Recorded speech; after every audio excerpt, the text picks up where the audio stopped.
Dans la nuit du jeudi 6 au vendredi 7 février dernier, Lokodro, quartier de la commune d'Atekoubé, a sombré dans un climat de peur et de désespoir.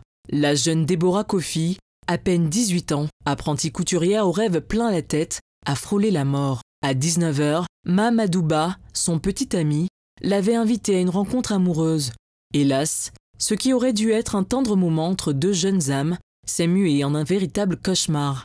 Alors qu'ils s'apprêtaient à partager un moment d'intimité, la violence s'est abattue sur Déborah.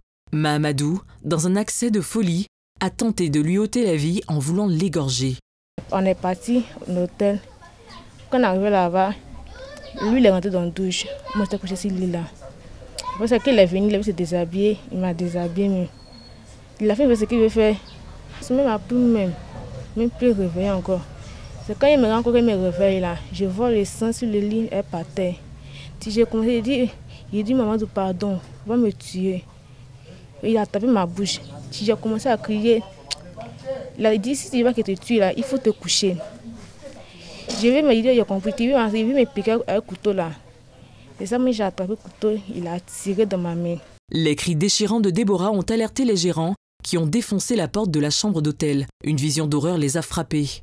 Déborah, baignant dans son propre sang, se débattait désespérément pour échapper à son agresseur. Ils sont venus, ils disent qu'il y avait une chambre de passage pour 1 heure du temps.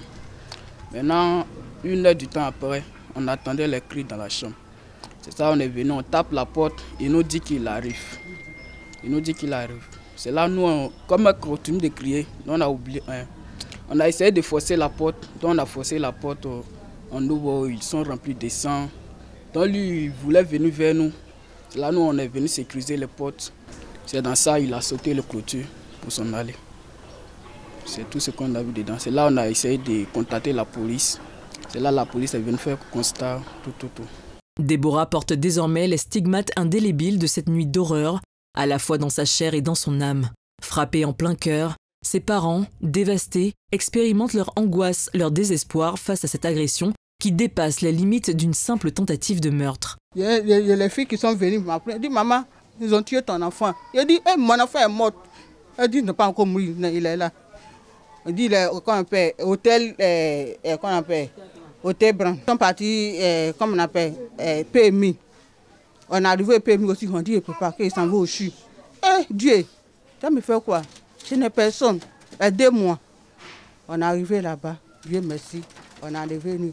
Il dit qu'on est arrivé même là, c'est Dieu seulement. Je lui dis merci. Sinon, mon enfant là, il ne peut pas vivre.